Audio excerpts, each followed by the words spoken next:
The KXAN News Podcast is sponsored by Shelf Genie.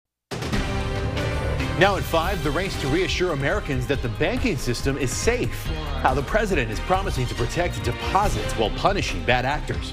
And fired UT head basketball coach Chris Beard just landed a new job where he'll be coaching next. And we're tracking a stretch of much colder weather heading our way during South by Southwest. Your first warning forecast coming up.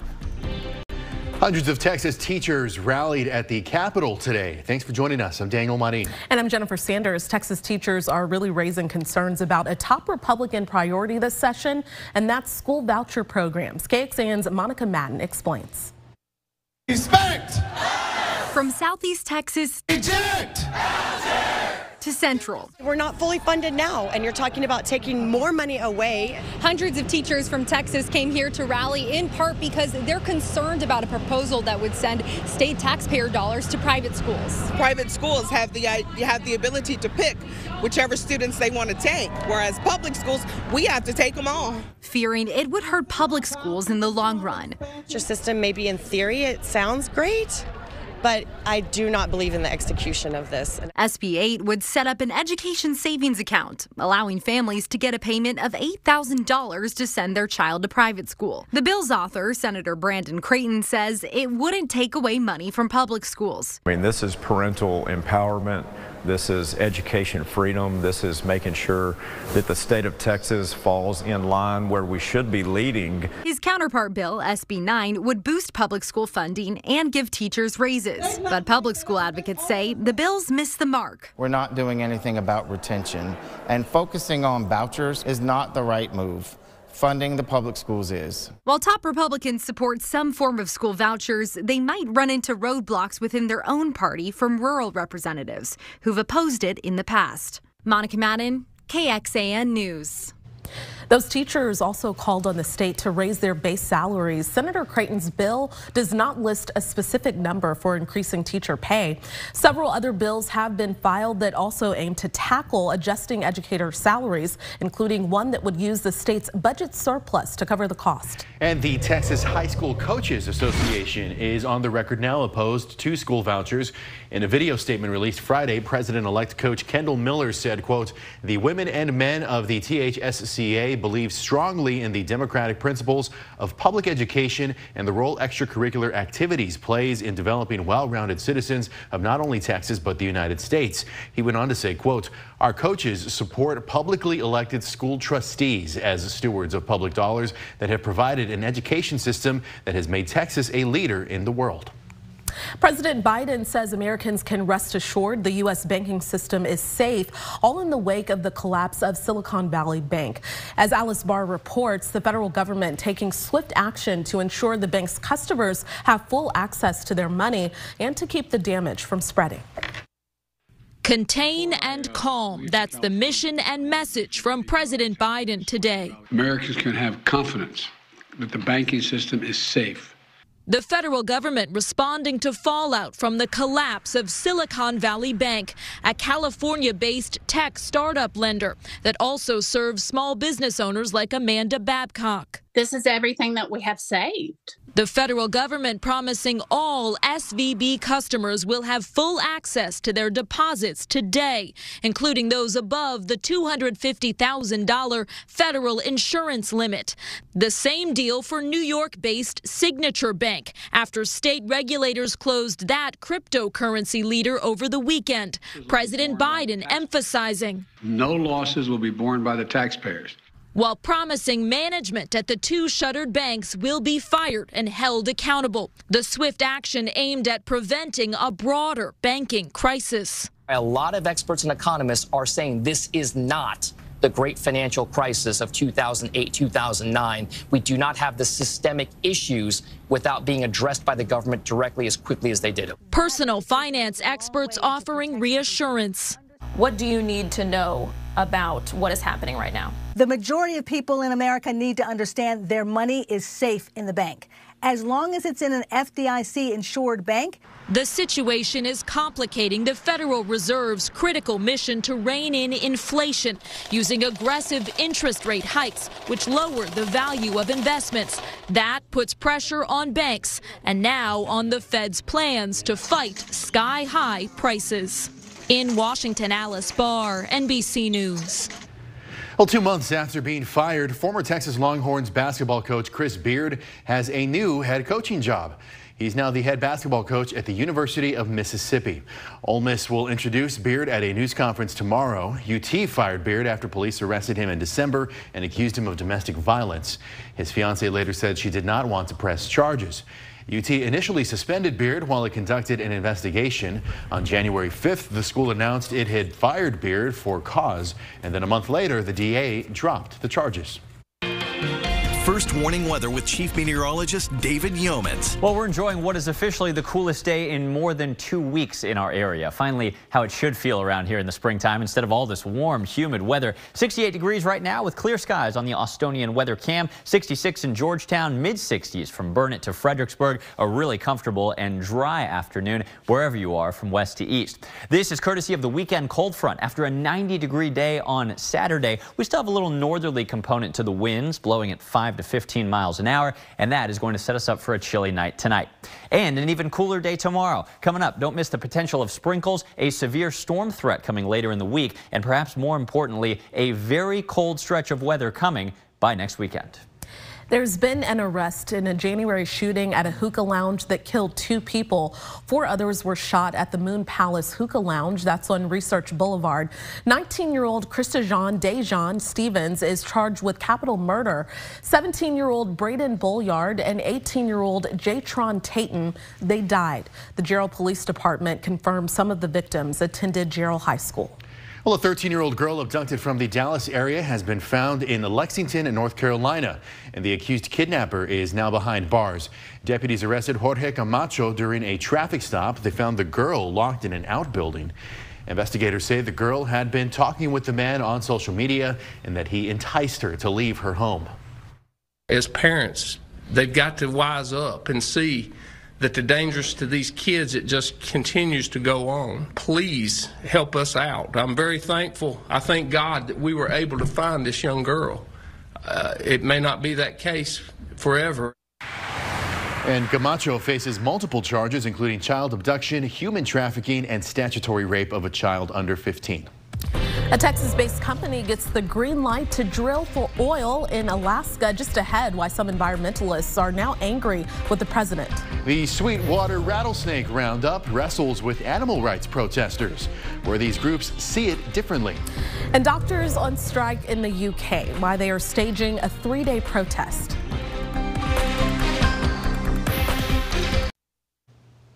A 3-year-old shot and killed a 4-year-old in Houston. The sheriff says several people were hanging out at an apartment last night when they heard that gunfire.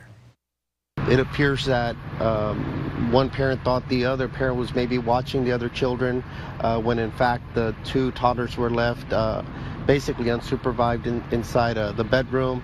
The 3-year-old gained access to a loaded semi-automatic pistol.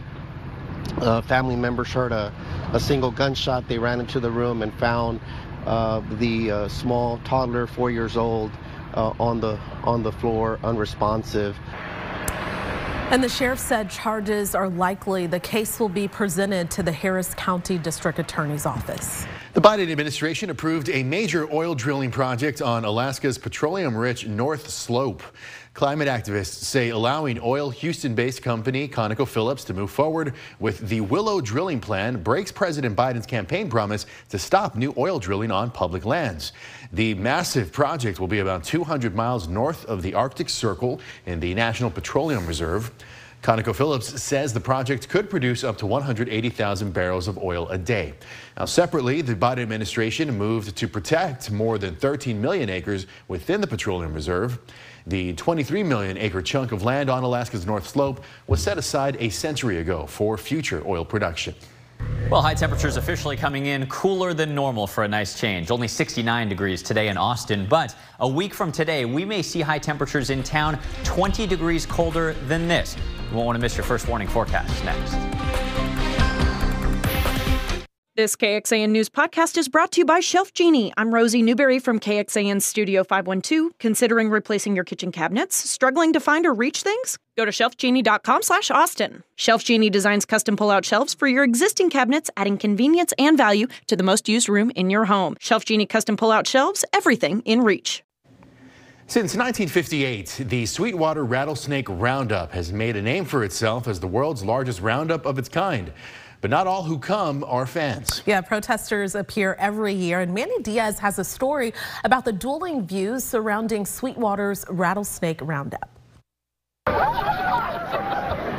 For 65 years now, the Sweetwater Rattlesnake Roundup has been a staple of the Sweetwater community. And this was back in 2015. It had an $8.4 million impact on Sweetwater and Nolan County. With plenty to see and a chance to get an up-close look at the snakes, the Sweetwater JCs have their reasons for this annual roundup. About 65 years of it, we can prove we're not hurting the population.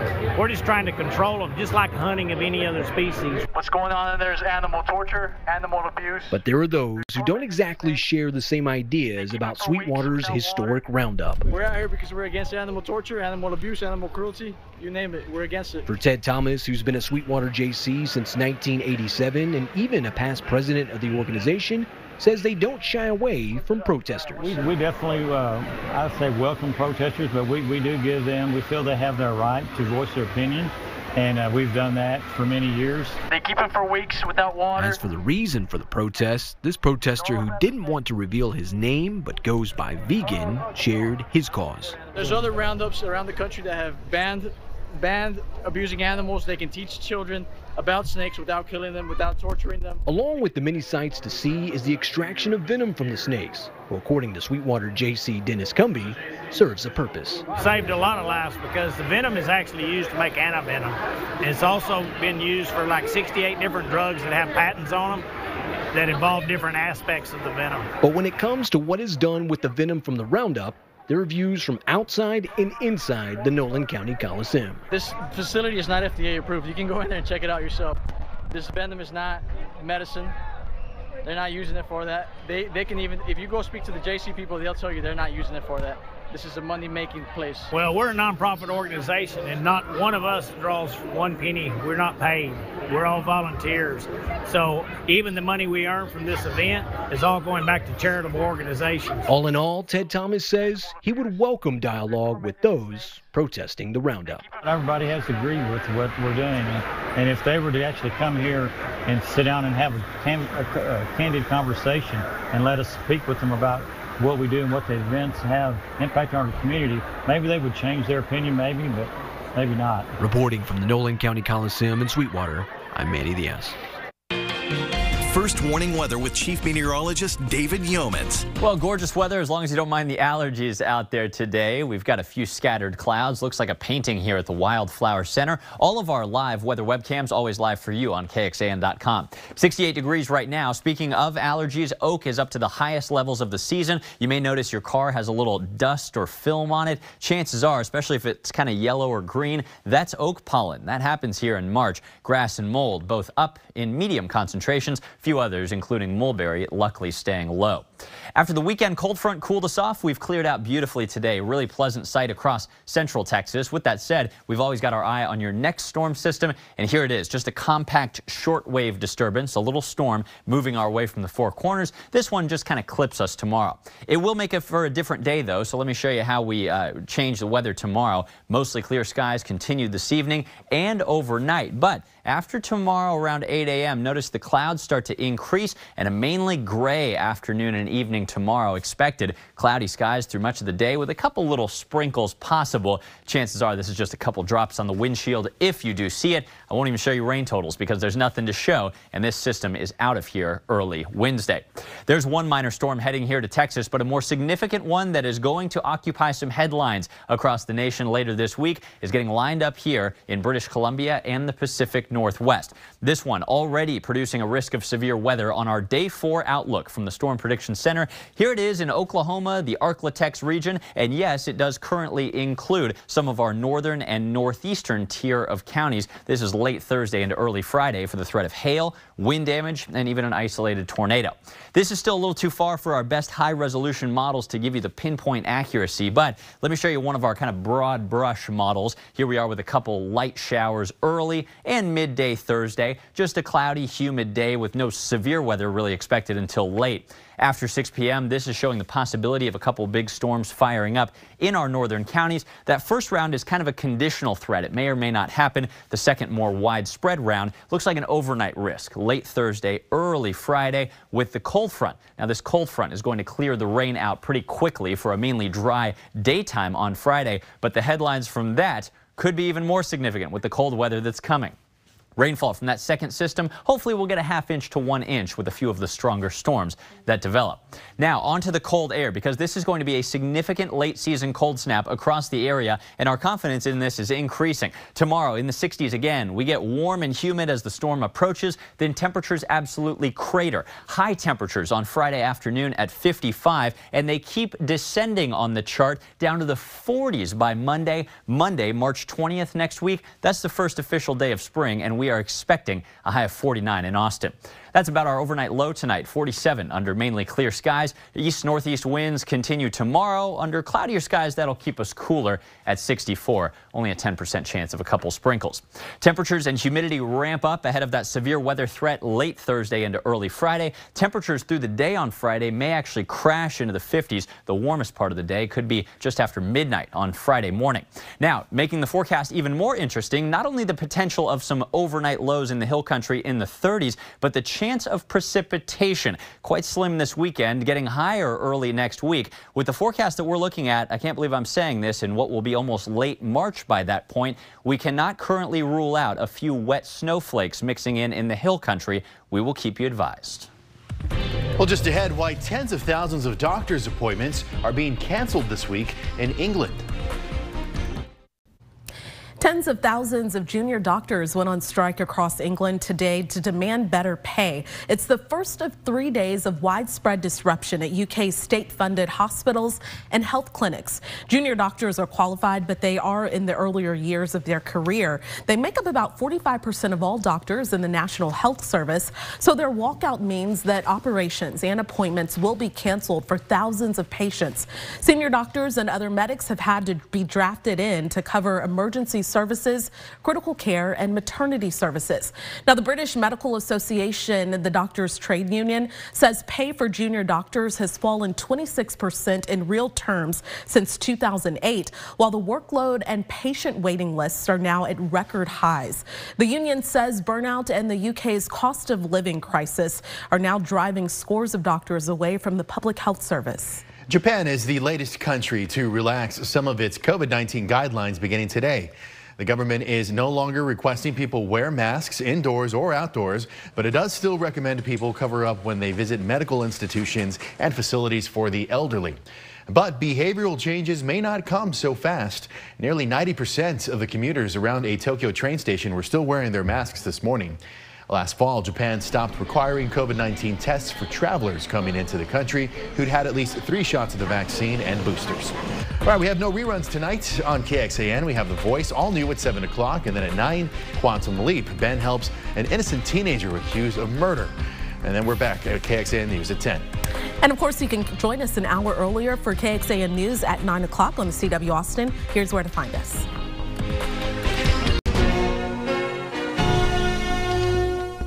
Thanks for listening to KXAN News Nightly. You can also listen to KXAN News Today every morning for more in-depth coverage of what matters most to you.